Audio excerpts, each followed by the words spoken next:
Bruce, you play dumb so well, you just have us all convinced. Hey, Thank you, Nate. I'm right here. Hey. That's a bad way to start the class, isn't it? No, it's just Bruce. Wait a minute, No there's a worries. reply here. Let's see. To address the situation.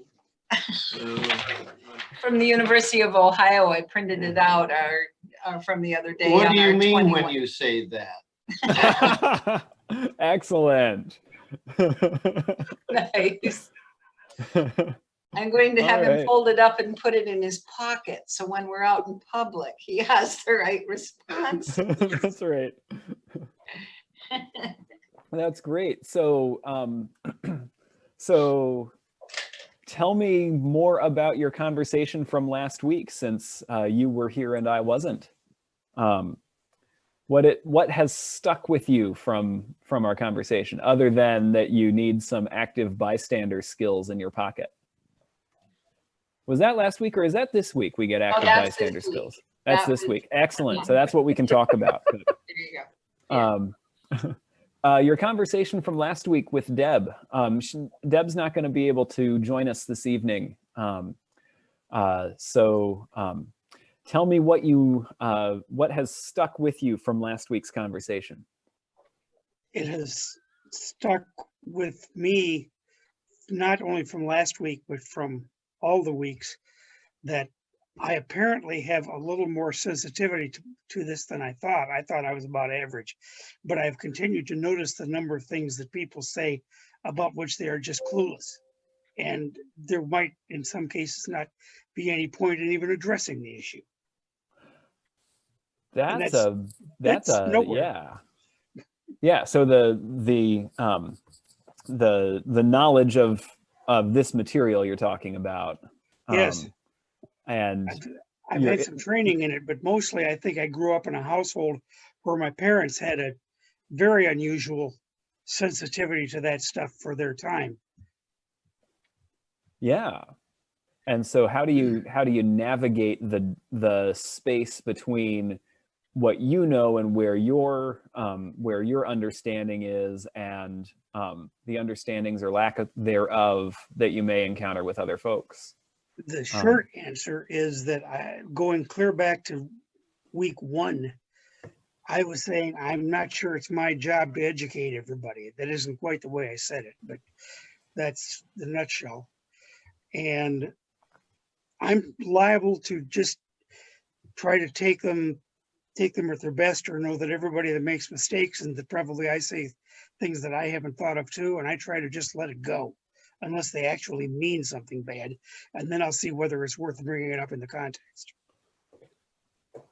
Yeah. I'm a chicken. So it is a complicated question to figure out kind of what's your place in addressing what someone else may be saying and or doing. Yeah. What else is sticking with folks from last week? And that could be last week's Monday night conversation. So you get 2 full weeks of material to deal with here, either from last Monday's conversation or from the week of material that you've covered.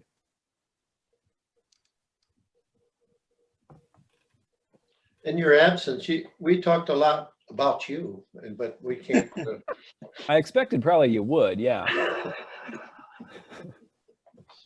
But we were very tactful.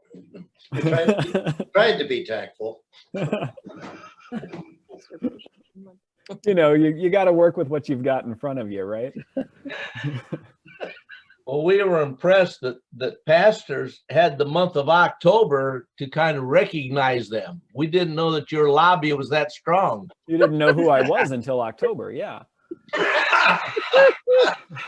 No, I think there was a birthday when we met you. That's right. Ended in a 0, right? That's right. Yeah, that whole October Pastor Appreciation Month is always kind of a weird trip for me, because it's nice to be all recognized and feel special, and it's also like, I don't know, the feeling like everybody like has to appreciate me for a month. 1 out of 11 isn't Yeah. too bad. Yeah, if I'm appreciable 8% of the time, I'm doing 1 out pretty of well, 12. right? Yeah, right. We can do a pastor ignoring month next week, next year, see how that comes out. I thought that's what the other 11 were. I thought that's about what you were gonna say.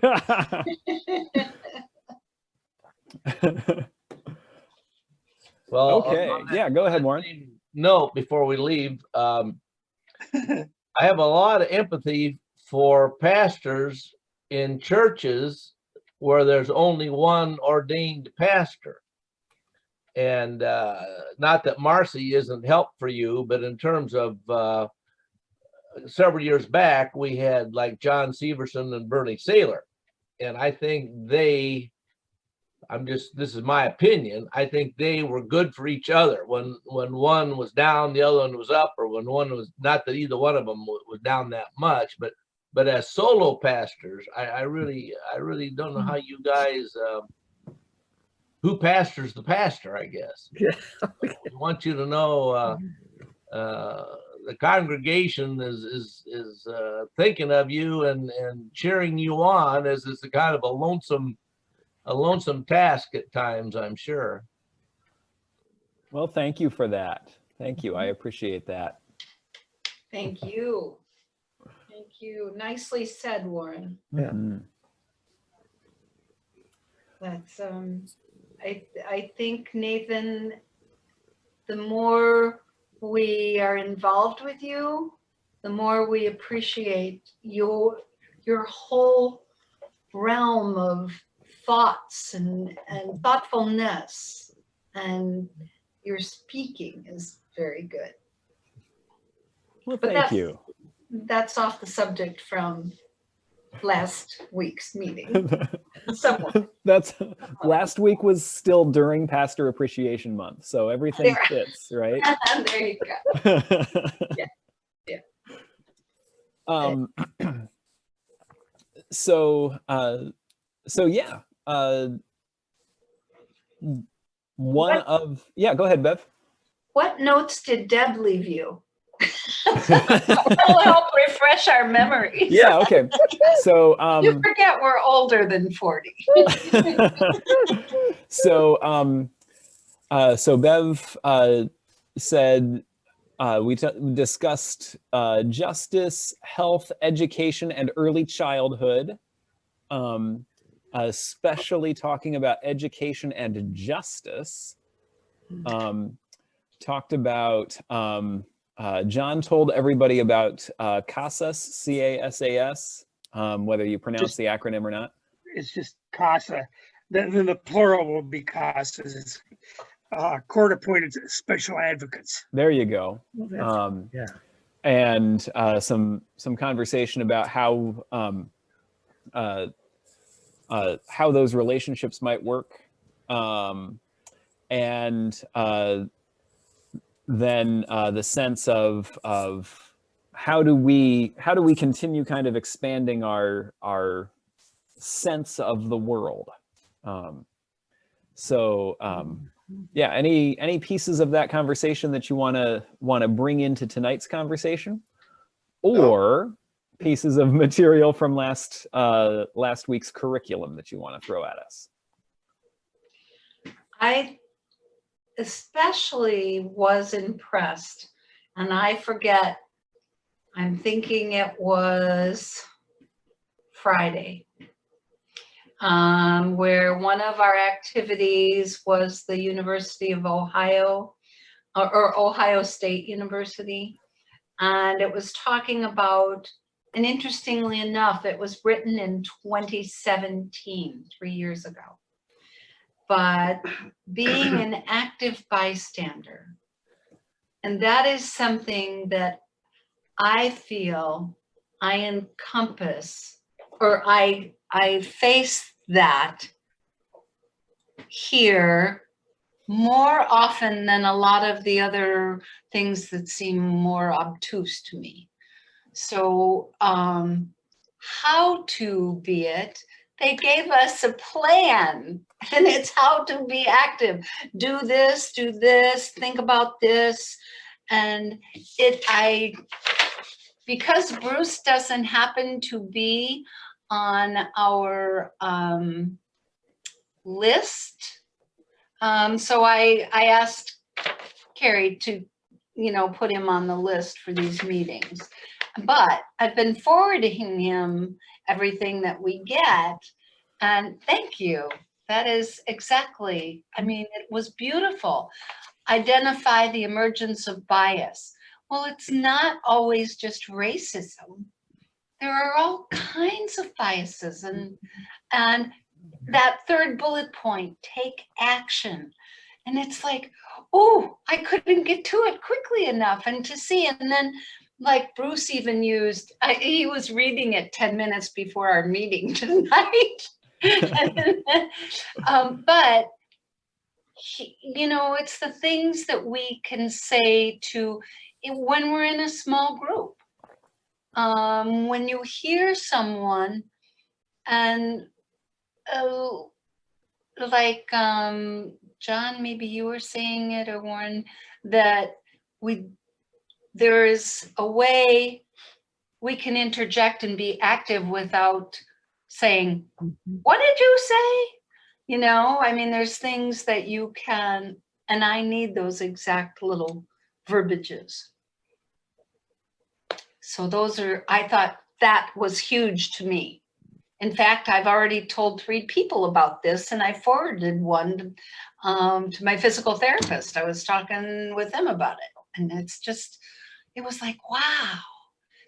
Go ahead. Oh, I was just going to say, I have felt a lot of it is more corporate addressing in this program. But other than that, when I can find something that I can grasp and use and tangible, I like that. And I don't know, do you guys find that as well? Does anybody else notice that? Yeah, I read that too, and I thought it was very helpful, the examples. And yeah, that's yeah. And I think it's kind of like it gives us tangibles, and just to know how to do it. Yeah. ABC, it's easy. Did anybody happen to follow up on the suggestion I gave at the coffee meeting after church yesterday? I don't expect you did. The suggestion was that there is a podcast. It's called On Being. And it is, and Nathan, I think you nodded last time I said something about this, but this is a very smart woman who has very smart conversations with various people about philosophies. This one happened to be on Sunday morning when I woke up, and I didn't even hear all of it. And then I tried to read through all of it today, and I kept getting interrupted. But if you want to get her stuff, it is on, well, you can go to WOI because they broadcast it. It's also called onbeing.org. And then if you were looking for this particular one, I think it's the one dated October 29th or something like that. But it's a discussion between a man who has written for years about the same kind of stuff we've been discussing. Excuse me, implicit bias in particular. And Krista, because she, as she's told us, grew up in, I always want to say like Wobegon, Mankato. But she didn't know until she moved away from Mankato that Mankato was the scene of the biggest massacre in North American history. And it was perpetrated by the U.S. cavalry at the orders of President Lincoln in 1862, and they hanged 39 Indians. And I was going to go look up, I've heard of it. I was going to try to remember what the point was, but I think it was just probably for making trouble on the prairie. But in Mankato, it isn't even talked about. It wasn't even talked about in school because apparently there was a collective decision that they were going to quit talking about it, so they didn't, so they could keep getting settlers coming out. And there comes the phrase settler colonialism. But I think we all have things like that. I didn't know much about some of the things that went on in Mason City until I was pretty much an adult. And I'm not saying they're necessarily bad things, but we had ethnic communities that I didn't even know about because they kept to themselves. Yeah, that most recent On Being that you were listening to was with John Bewin. Yes. And we actually heard from him our very first week. That I played that podcast for you, and we were listening to just the conversation piece that that he had with a Black friend of his. John Bewin is white, and he was having a conversation with a Black friend of his about kind of the experience of race and kind of the reality of race as a social fact, even though it's not a biological category that makes sense in terms of kind of human genetics. But it is a social reality. And so the pieces that I've seen from John Bewin is kind of getting at what it means for us as white people, what it means to be white. And what that has done to us, including things like this judicial massacre of these Lakota men in, what was it, 1863 or 4, right? I think it was during the Civil War. It was in the midst of the Civil War. And so this history is something that we, because of the way that whiteness has kind of conditioned us, we are so uncomfortable with that we can't sort of acknowledge this history and act constructively about it. And so that's part of what Bewin is trying to get at. And honestly, Bev, I really appreciate what you said about the, when we came to the active bystander set of responses, sort of as a tangible thing that we can do with all this, right? And for me, yeah, it's really important to have a specific tangible, like there is something I can start to do here. And at the same time, the way that that our white fragility makes us interact with the ideas, the realities of racism, that's actually part of why I thought it was important to spend as much time as we did with these institutional structures that make race a social fact, even though it's a biological fiction.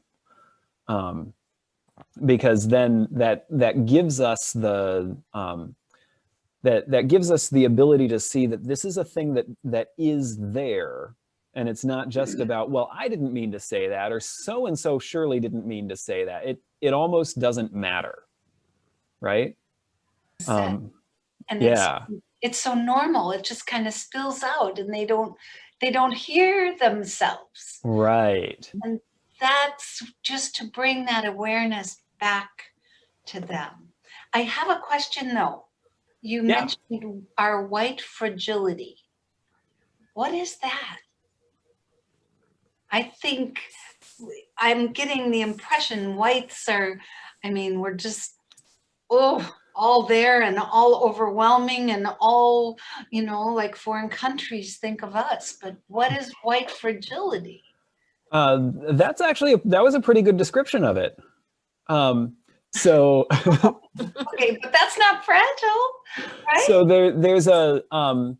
there's kind of a set of sort of emotional reactions that that white people tend to have when they are confronted with the fact of racism in their own self, and it's not their job to do this, but people of color would be able to tell you exactly what that is, and it is the Arrogance. so there's an arrogance piece, but it's the what happens when you poke the arrogance. So it tends to manifest as, and I feel like I should pull this up and get you the right list here, but it tends to manifest as things like defensiveness and denial. So, oh no, that's not what I meant, or well, I didn't own the slaves, so why are we talking about reparations, right? Not that reparations by itself doesn't need a conversation, right? But oh, we can't possibly talk about that because it's not about me. It can't be. Don't let it be about me, right? Like there's a kind of that you don't say that part necessarily. It's all part of the It's defense. not Black lives matter, all lives matter. Yeah. Don't all lives matter? Not Black lives matter, because we're never questioned as being the minority. So we've gotten so used to being on the top of the pile that when anybody pokes that pile, we react defensively when it isn't meant to make us react defensively. So, And and that's it's white the fragility. yeah, and it's the way that dealing with conversations about racism, dealing with questions about why did I move to the part of town that I moved to as opposed to some other part of town, that I'm gonna try to justify why I did that. Now I may have perfectly good reasons for it, right? But white fragility is going to tend to push me to not be curious about what those reasons are, but try to tell you what those reasons are, right? And not be curious about what was the impact that had on other people. But to tell you why I'm not at fault here. So white fragility is sort of it's like your overzealous defense attorney, who really needs to just stipulate a little bit. Yeah, we screwed up sometimes. We're in a system that leads us to continue screwing up. It can manifest in when the conversations get difficult, or the traumas happen. It can also manifest as, just emotionally breaking down and either checking out of the conversation or bringing yourself right to the center of the conversation. So for instance, a lot of the people who felt like they needed to say something after George Floyd was murdered, including myself, there was a goodly amount of white fragility in the things that I felt like I needed to say after that. But that tendency to be like, well, I have to have something to say. So I can what? So I can prove that I'm one of the good white people, right? Justifying. You're just trying to justify. Yeah, exactly. And so the alternative approach that white fragility gets in the way of is the approach of saying, yeah, I can recognize where I have been part of the problem. I can recognize where I have hurt other people. I can recognize where I have participated in all of these systems that we've been talking about. And I can't fix that. I certainly can't justify that. But I can recognize the harm that's been done and then start to work to repair it. Thank you. But you took the risk and you took the lead when you went downtown to talk at the Capitol building. Not very many people jumped on board to do that. Well, it was There are additionally a lot of places that I have not jumped in that I otherwise could have. And some of those are, you know, obviously there are places that each of us are called into and places each of us happen not to be called into at any given time.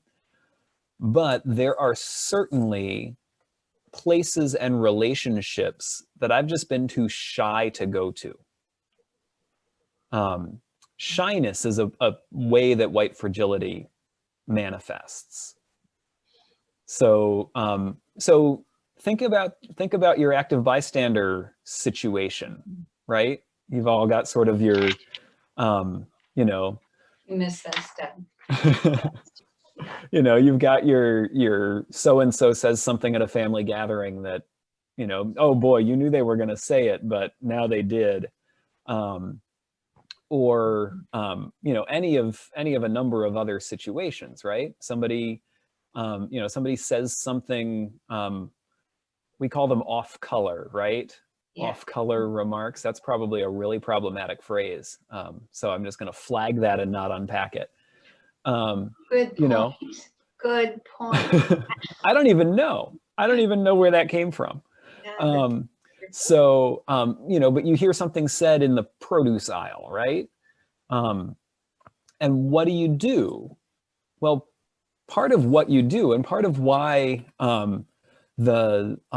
you know, the second two bullet points, so you've got identify the emergence of bias, right? Like you can feel that when like the hair stands up on the back of your neck, right? Right. But then decide to address the situation and take action.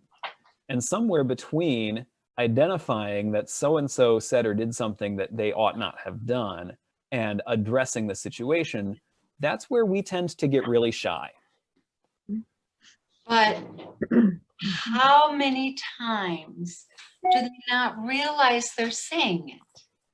So tactfully bring the awareness to the person of how it's being perceived, whatever they said. Yeah.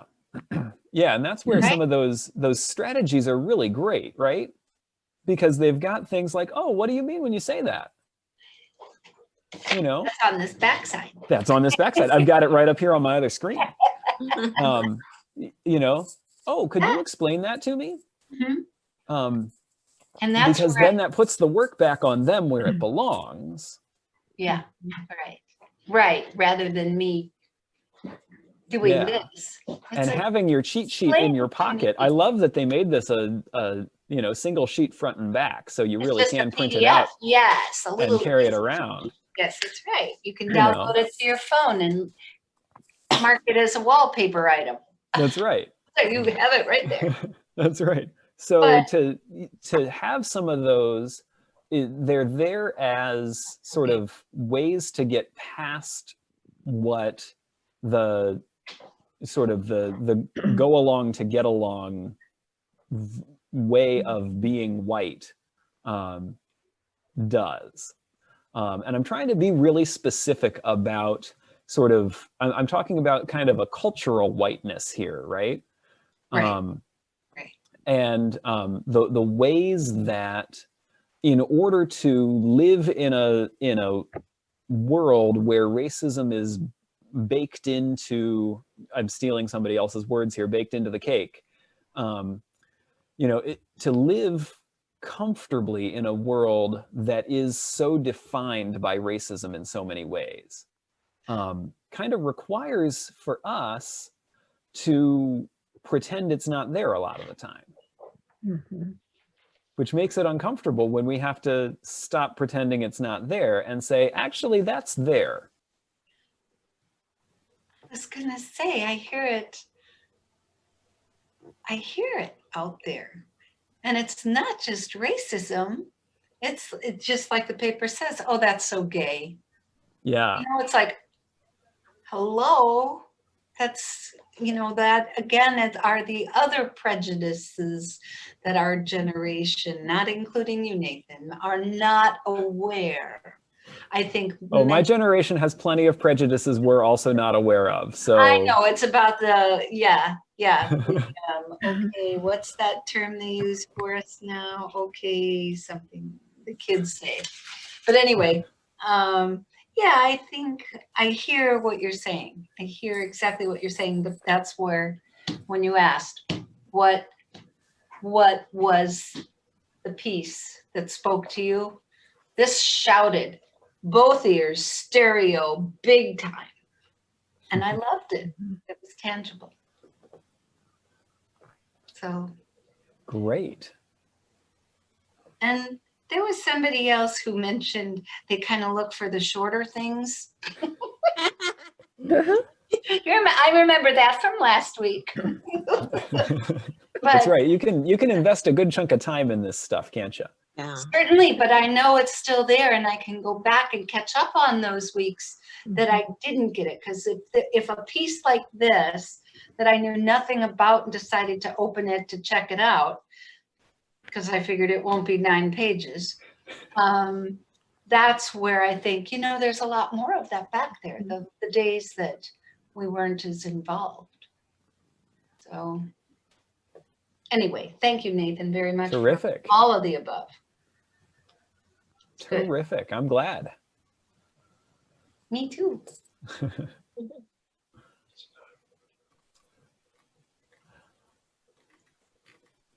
Well, welcome, Deb. I promised everybody you wouldn't be here, but now you are. So that's great too.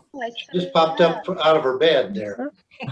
Yeah, That's her comfy seat. it is a comfortable place to be for me. That's good. That's good. That's Glad good. I could make it for part of it. I didn't think I would be here, but I managed to be here. We're glad you are. Good. Yay. So, so as Bev mentioned, all of the materials on all of the days are still there on the website. You can go back to anything you feel like you missed or anything you feel like you heard but didn't realize you were hearing at the time. Sometimes covering the same material again can allow more of it to land with you. You should also have seen in your day 21 email, everybody except for Bruce, that there's a I post. forwarded it to him. There's a post-challenge survey. So now that you have been challenged by 21 days of equity, let them know what you learned, let them know what was valuable for you, and let them know what you're gonna do next, including carrying around your active bystander sheet. And there is also an Inclusion Summit, the 8th annual Inclusion Summit. This year it's going to be on Zoom a week from tomorrow. So Tuesday, November 10th. Get your Zoom on for the 8th annual Inclusion Summit. 8:30 to 4:30. There you go. That's your day. Long one. It's a long one. Yeah. But it looks like when they look at the speakers, when you look at the speakers that are going to be attending, it's nice because they have paragraphs about them and explaining who they are and what they do, and gives you a little background. You get breaks, you get a lunch hour, just go with all the people in your little cloud, and you run out and grab lunch together and you can visit amongst yourselves, but you only have a half an hour, so maybe you're better off just staying home for that lunch. That's good. Yeah, order something to be delivered at the beginning of your half hour. Or make up your meat and cheese sandwich beforehand. They also shared Heartland Youth Choir singing a Yes. song that is phenomenal. I wondered if Elizabeth might have been involved in that. I looked for her, but I didn't see her. It looked like older kids. I didn't see her either. I know, and I wanted to enlarge it so I could look harder, but I couldn't. It's a video, but They gave the 3 or 4 schools that were involved. The only one in West Des Moines was Southwoods. And then Johnson. Heartland Singers, Heartland something singers, but it wasn't the church Heartland. was something else. Mhm. And there was a Was it at college. the Heartland Youth Choir? that could- Heartland Youth Choir? Yeah, I think so. It did look older than the Heartland Youth Choir, though. Maybe there were schools also? I Yes. thought it was just Yes. the Heartland Youth Choir, which Elizabeth's involved in. Oh, I didn't realize that. That's why, Ann. But Got they it. have several choirs of different ages. Yeah. But wasn't that from 19 as well? That was from A 2019 year ago. Yeah, it was at least a For year the- ago. Yeah. for the, Wow, though. So small. oh, it was something about the guy who, the composer of the year or something like Mhm. that. But the best part was they had subtitles and you could understand. Because actually the sound echoed a little bit. And so you really couldn't tell the words, but when you're reading the words with it, it was Yeah. really beautiful. There had to be 100 kids, 100 people in that choir. Pretty cool. I also enjoyed the song that the Oak Ridge kids taped, kind of a rap song. Oh, yeah, Oh, I didn't see that one. That was pretty cool. Friday, yeah. Oh, That- okay. But I needed closed caption on that one too, because I Yeah. couldn't understand everything. When they're rapping, they talk a little fast, huh, Ann? Yes. Great. Yeah, and there's a tendency. This is another one of those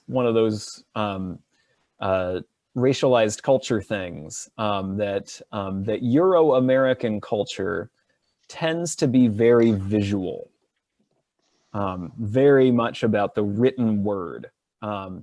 And so this is actually, it's been identified as a way that white supremacy manifests. Because if you want to study an academic subject, you need a bunch of books written about that subject, right? And who were the only people who got to write all the books for, at least several hundred years? White men. The white people. White Yeah. men in Never Europe, thought of that. and then in North America, right? Wow. And so when Europe discovered that there were human beings living elsewhere in the world, first they had to figure out whether they were human, and they didn't necessarily get that right in every instance, partly because they would find themselves encountering a culture that didn't write things down. And so these people clearly don't know anything, right? Because if they knew something, they would think to write it down.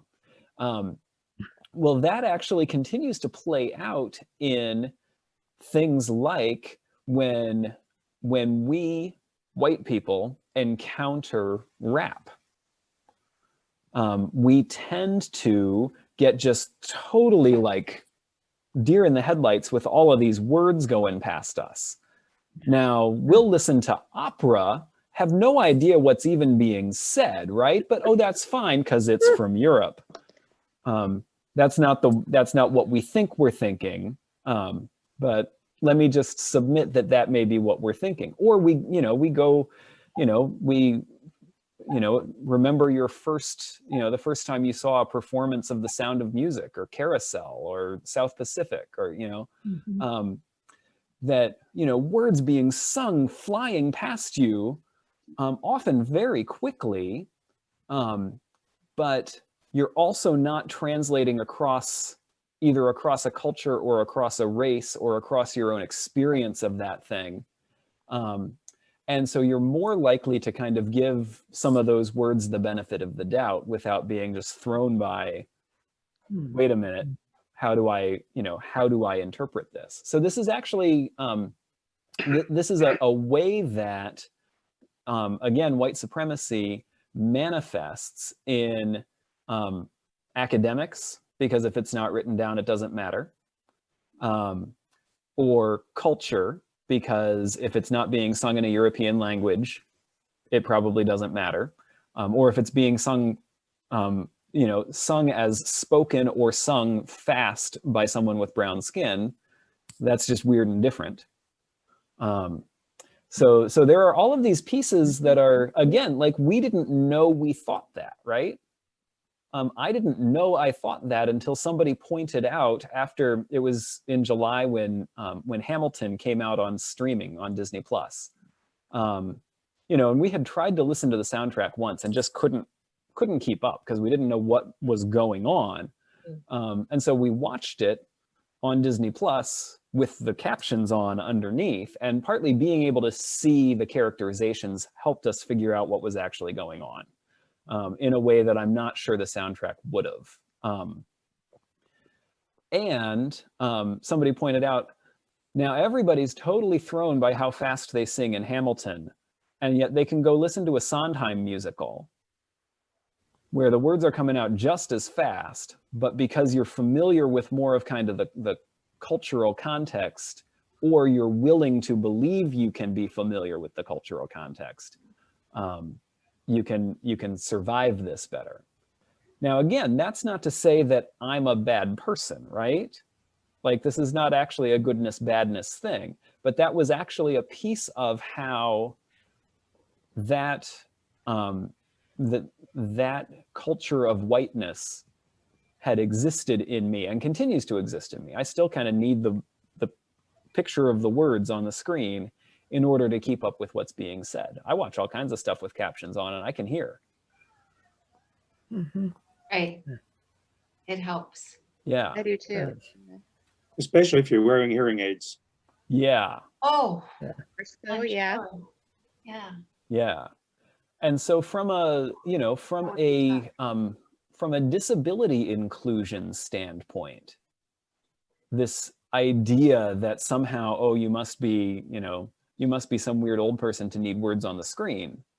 You know, that why not just allow words on the screen? It actually doesn't take away that much of the experience, even if you can hear and understand all of the words that are being spoken. So that's another place where, you know, it doesn't hurt to ask the question, why, you know, why would we be bothered by seeing that on, you know, by seeing the words captioned on the screen? There's a lot of layers to this stuff. That's fascinating. I think hearing rap, I don't even put a skin color with that.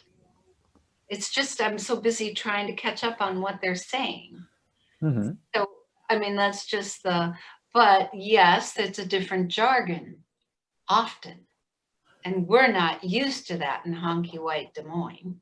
I mean, I truly believe we don't get that input often enough, right? Nope, we don't use the language they use in rap either, so. I was waiting for that to come out. So there, Right. we could do a whole thing on sort of the cultural dynamics of language and which words do we allow people to use and which words don't we allow people to use. So, but yeah, the ways that sort of the ways that we were sort of enculturated as white people, the ways that lives in us and continues to live in us as we encounter the not only the diversity of races and cultures around us, but the way that we white people have tended to make other races and cultures assimilate to be more like us, whatever the us is in a given case. It means we have to continue being uncomfortable as we actually encounter and make room for the people who are already there.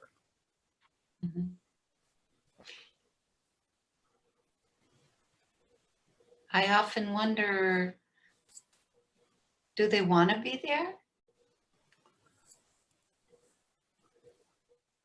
Is that our, I mean, our awareness, maybe, that we're trying to put ourselves there, but it's, you gotta tiptoe, don't you think? So, yeah, does anybody have sort of off the top kind of responses to the one question of, do they want to be there? Do they want to be in relationship with us? Is that kind of? Yes. Do they want to be with us? Do they want us with them? How do we meld the two? And that's exactly what this entire 21 days is about. Yeah. So My- initial kind of responses to that. My job as a teacher for a long, long, long time, you want to invite everybody to be accepted and be included. And there's oftentimes resistance that you encounter, that, and you try a little bit harder to invite the kids to get on board, get on this ship, you know. So it's a tough gig when you get people from all kinds of cultures who aren't used to being invited to be included. Yeah.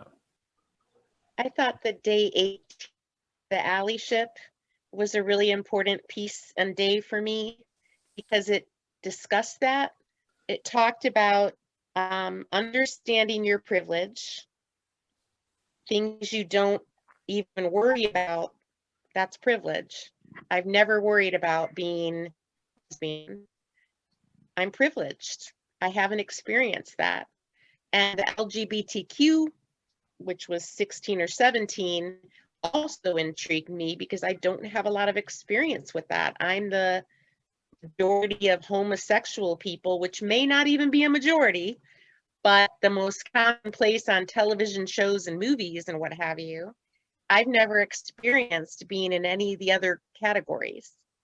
And then to listen and learn, and always being willing to listen and us before you jump in. And I am impulsive and jump in far too often.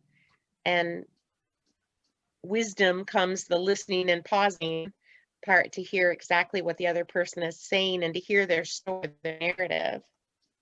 And then it said that you're going to make mistakes, apologize when you do. And ally is a verb. So just keep doing the work of 1 through 4. I thought that was pretty neat. I jotted that down in my notes because I thought I need to go back to that every day for the next couple of weeks so it gets ingrained in my head and I think like that.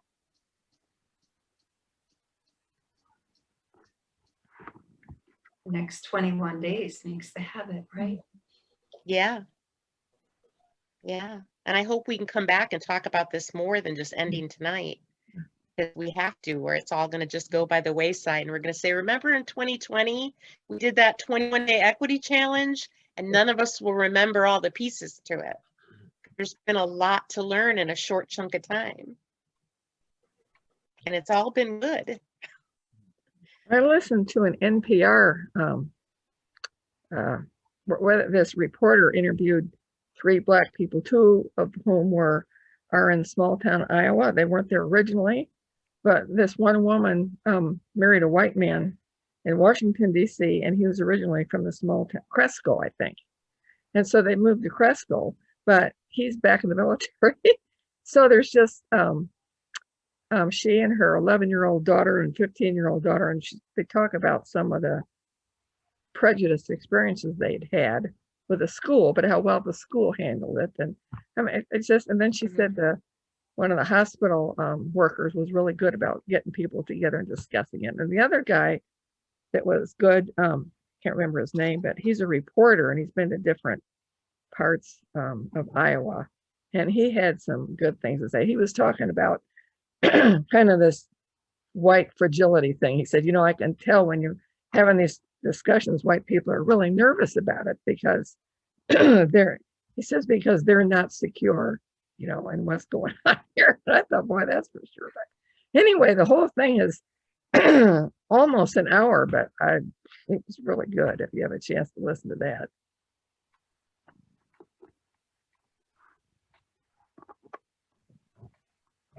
Good. I want to just, we got these thoughts and I want them to share with you. I went back to Drake in 1970 to pick up my teaching certificate. I graduated in 66 with a general business degree and minor in economics, and my wife was teaching school. And I thought, why don't both of us teach school and have a Dairy Queen in Okoboji or someplace in the summer? Well, anyway, make a long story short, I had a black woman professor in one of my education classes. I basically had to pick up some education classes and student teach. And I'd say there's maybe 15 of us in the class, and I'm sure we were all white, but she invited us to her home. And she lived, as I remember, it would be a little bit north and a little bit west of the Perkins, where the Presbytery office is in Urbandale. There's a lake out there, if I remember. And Yeah. at that time, do the math, I was in 70, I was 27, and we went in her home, and I think we just had desserts or something. But she wanted us to realize that the home in in Urbandale that she lived in was just like the home that I was living in West Des Moines. I was a little older than some of the students, but that was the first time I was ever in a black person's home. Mm. But it helped me realize very similar. Very similar. Now, she was educated, had a decent salary, and could afford it. And then in your absence last week, Nathan, I dwelled to an extreme probably how I have had more insight and broaden my knowledge with one-on-one. Like, for example, I had a convenience store. I had a black clerk that worked for me. So I had a lot of time to see her, as an employer. And then one summer, I had a black student work for me. He's a high school kid, basically sorting cans and bottles. Otis Killings was his name. And Otis would see Claudia and once a week when she'd come by to buy groceries. So Otis had a relationship with me as an employer. Then he also got to see my wife. And at that time, Nick was not in school, so he got to know Nick. So I think there again, Otis and I had some discussions and had a level of trust, just as Tammy, who was my clerk that would work the register. And I think what is effective for me is you need to, if you even have to work at having opportunities to spend one-on-one with minorities. Mm-hmm. I don't think going to group meetings with equal number of whites and equal number of blacks, and you get paired off or something. It's volunteering, or maybe it's a clerk at some store you go to. You have to develop these relationships one by one. Now, I know it's going to take a heck of a long time to get to know a variety of people, but I think it does as much for the minority as it does for us white folk, in that we have a heck of a lot of similarities, way more in common than differences.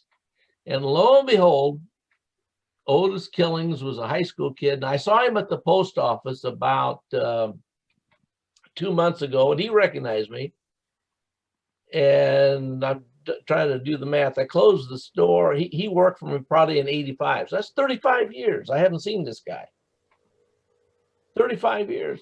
He just went on and on. How's Claudia? How's Mrs. Pitcher? And Nick. And I had pictures, and of course I asked him, and he has a large family and all that. But I think, and I'm bragging here a little maybe, but I think I gave him some insight on what a typical white family. You know, we had a station wagon, and Claudia was a stay-at-home mom with Nick, and he got to know them, and I got to know.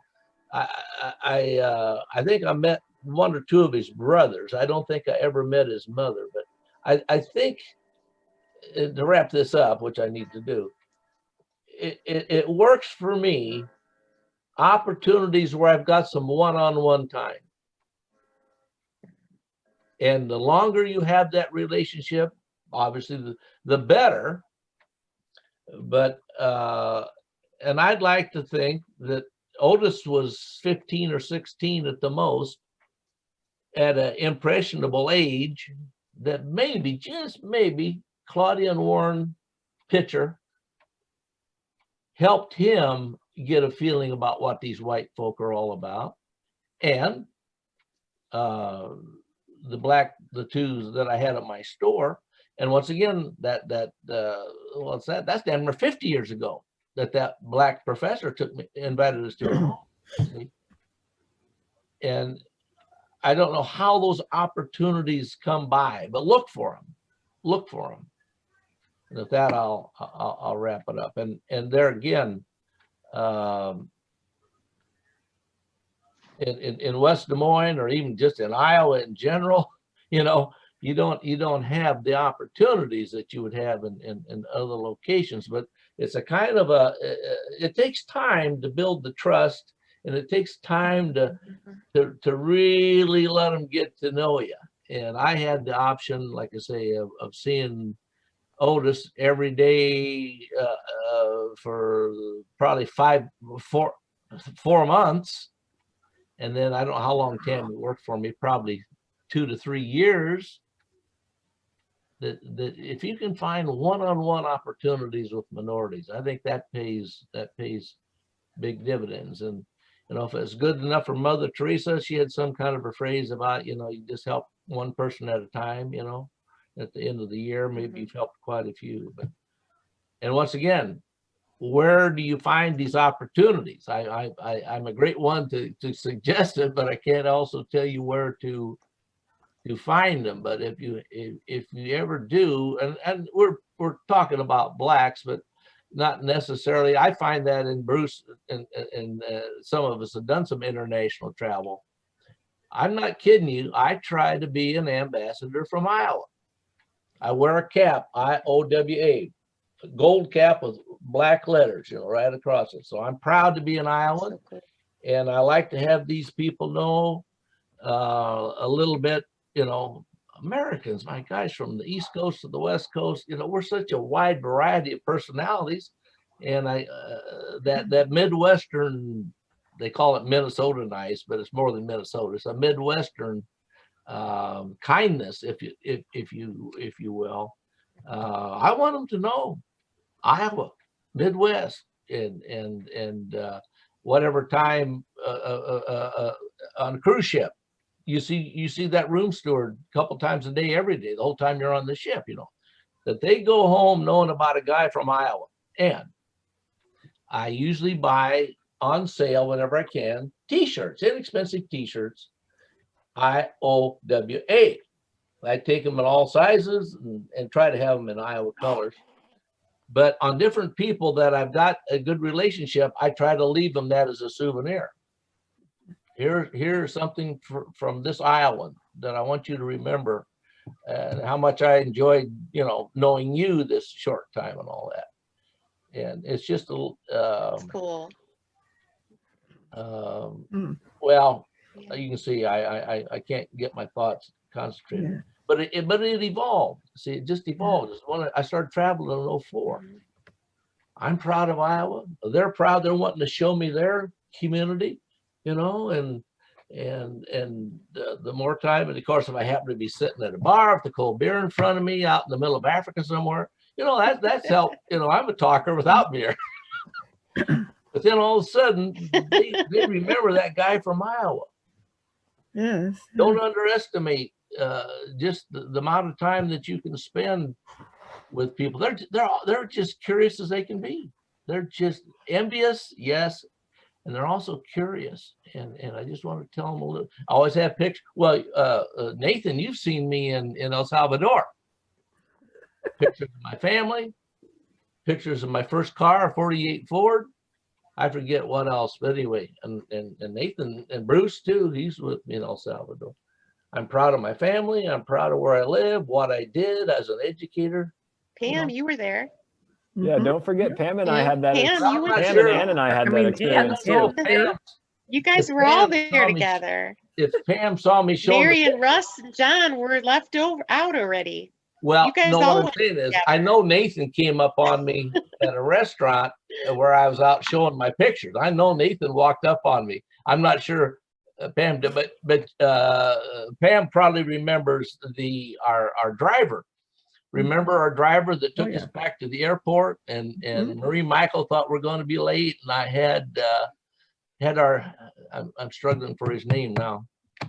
Wilfredo.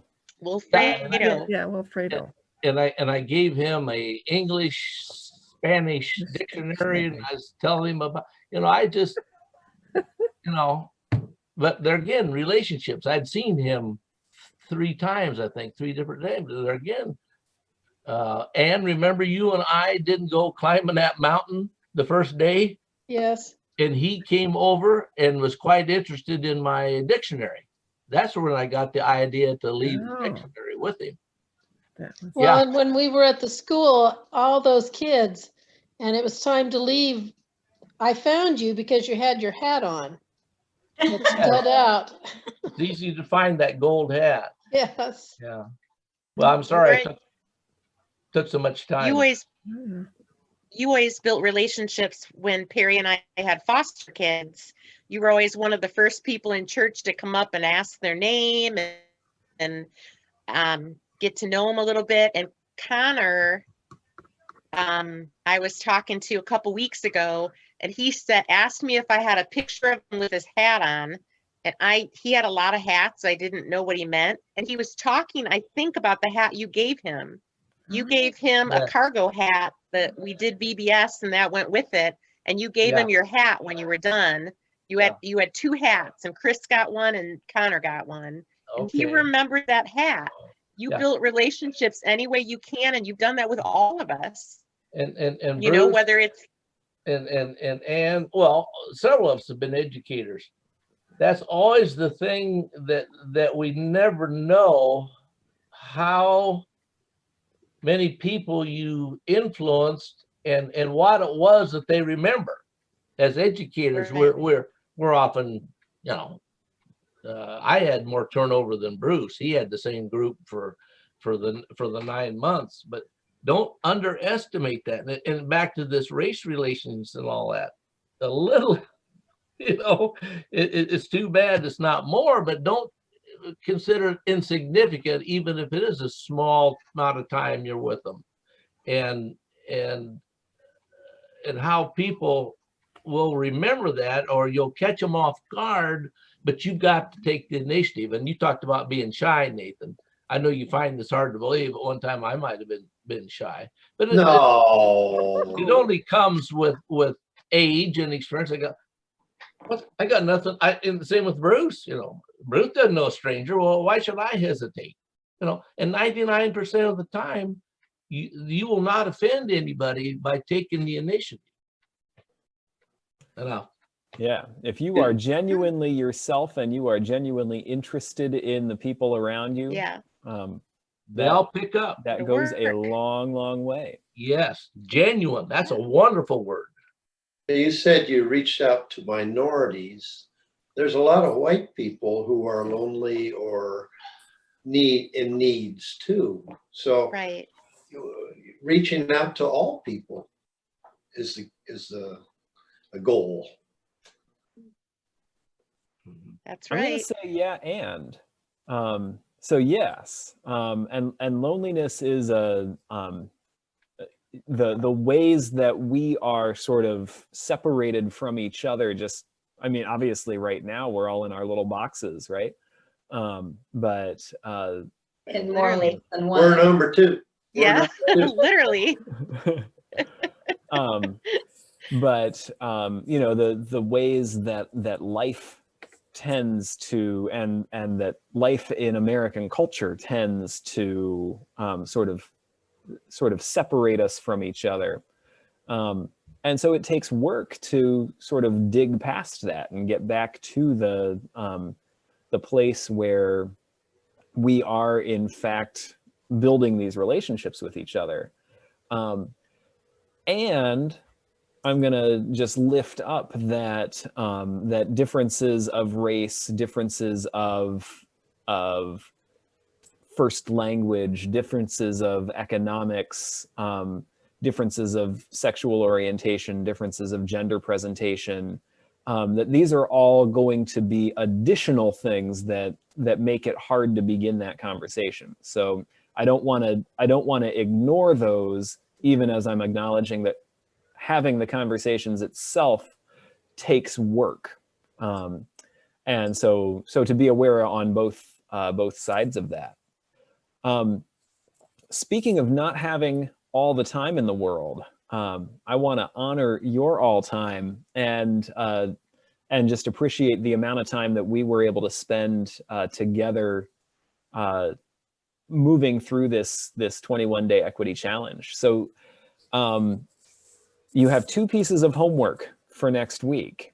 Your first piece of homework is to do whatever extra pieces of the 21-day challenge you want to dig back deeper into.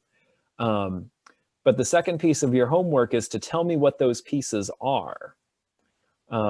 Because we've got a handful of weeks available to us between now and Christmas, which is like coming up a lot faster than I'm quite comfortable knowing.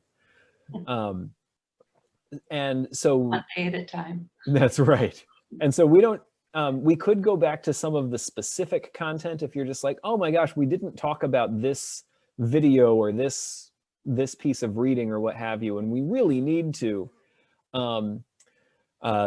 Or you can say, this topic, I'm really, I really want to understand more about how to be an ally, or I really want to understand more about LGBTQ issues and how I can interact with folks across the divide between being a cisgender straight male and everybody who's on different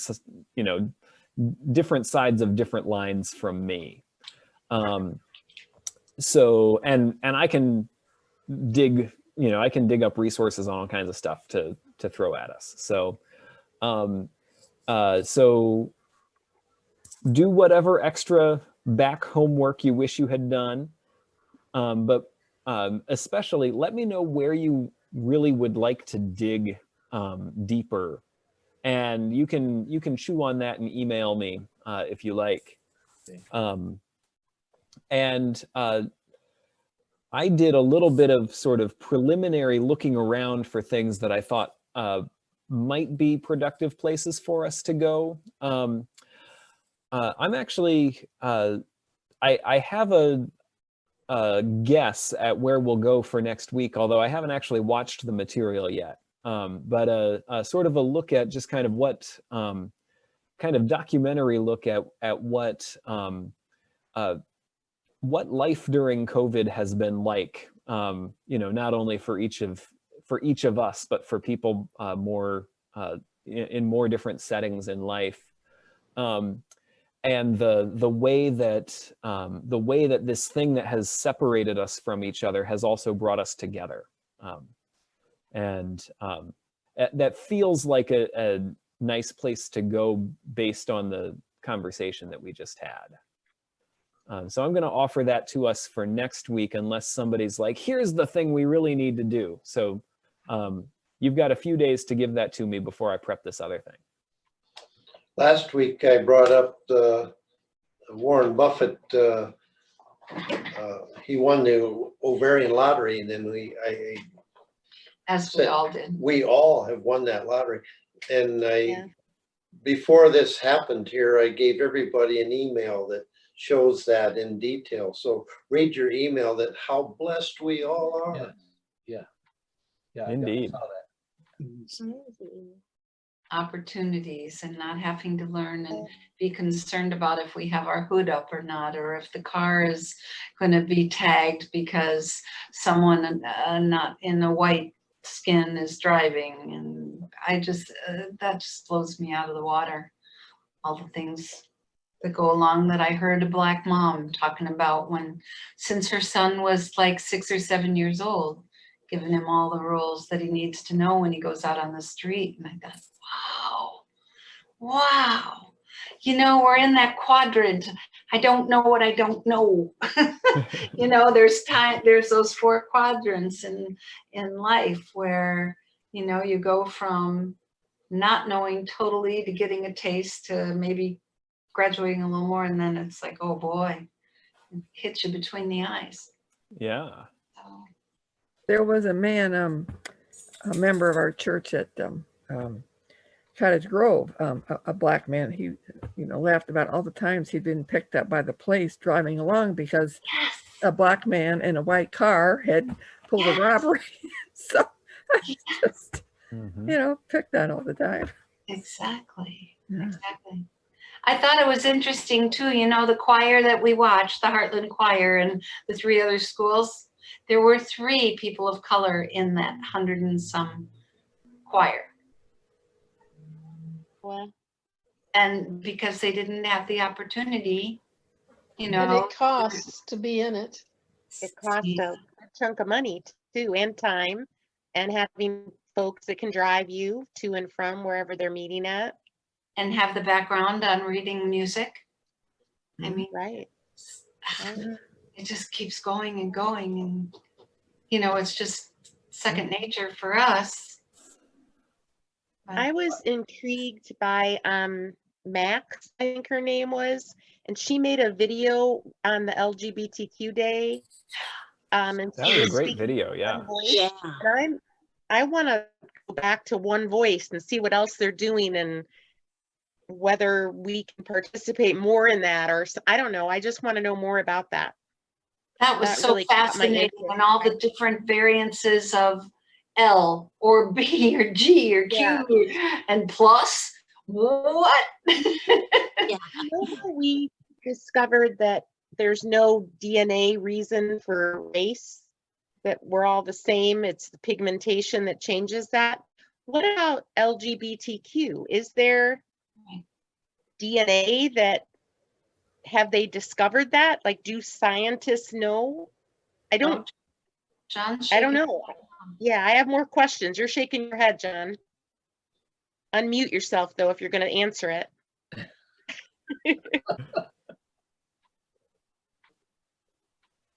Almost. You're almost there. There you go. That nobody's ever found a genetic difference. No genetic reasoning for the That's different what I've read. I'm not the attractions, or I haven't kept up on my PhD in genomics, but I think that's right. I fully believe I could stand on the playground as a recess teacher supervising the kids and tell you which second graders were going to fall into some area of that category. It's not a choice. There's no way it's a choice. We all come prepackaged, and that is something you can see, the not feeling like they fit in, the not fitting the norm, if there's a norm ever. And I'm still in touch with many, many, many students, and I'm pretty accurate. Isn't that and amazing? later on, meeting those kids as high schoolers and thinking, yeah, we were correct, and hope their lives are going well. And each year their lives seem to get better. So we're all making headway in our understanding of that. But I just had the a lot of laws questions. are helping that. The laws making a difference with a law. And I just, those are some of the things that, granted, each individual state, but they can get to that state, or they could, I mean, literally to another state. My folks keep saying, there just 2 genders? Why do we have to make this so complicated? But are there just 2 genders? I mean, there's pieces of DNA materials that make you male or female, but is there just the X and Y? Are there no other combinations? Or or a convoluted chromosome. Well, that's, Just a little tweak. yeah, That- I don't, But I it was just a lot of- happened maybe because mom, you know, might have drank a warm glass of milk that was a little tainted or something. I mean, it, you know, who knows what causes I'm not it? going there, but okay. But Yeah, who knows what causes? Yeah. And, you know, if I can I'm make curious. a quote from someone that I respect very much, they're all God's children. They all belong in God's family. It doesn't matter. Totally. Yeah. Yeah, totally. Mhm. We chose So- to be Presbyterian. Well, So, that's a choice. That's a choice. Right? It is. so we could definitely dig deeper into that. Some of, you know, and it depends perhaps on how deeply, you know, how deeply one wants to go or how much time one wants to spend in class.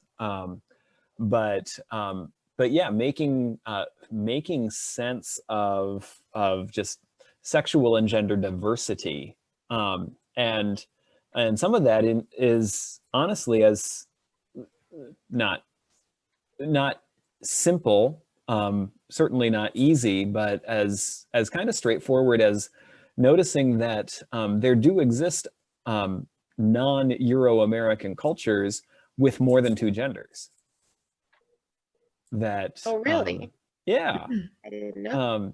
So I did not know so the idea that, for instance, that there is only, you know, that there are only sort of two binary choices of gender, it's just not universally understood. Now, you know, there's more depth and nuance and detail to get to in that, right? Just because something exists in a culture doesn't necessarily make it so.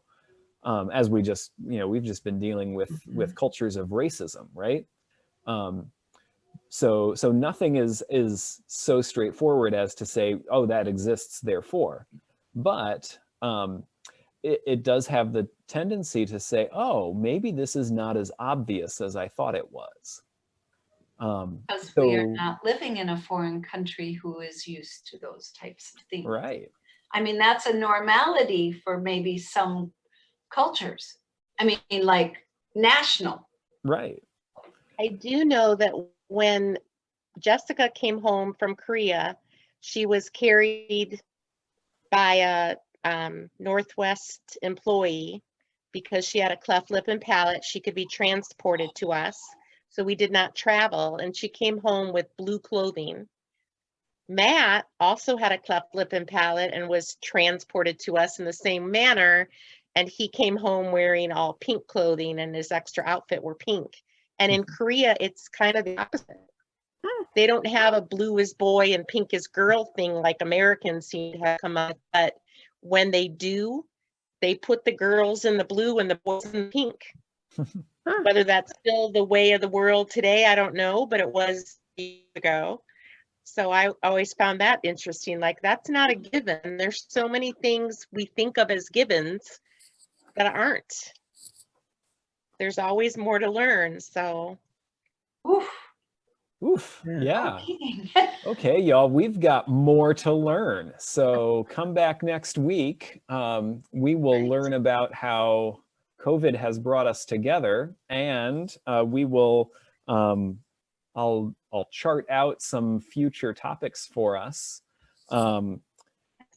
and see where we want to go. So So did I do my homework already? I told you what I wanted. yes, you did your homework. You can do more homework if you want to. Okay. There's all the extra credit you can eat. So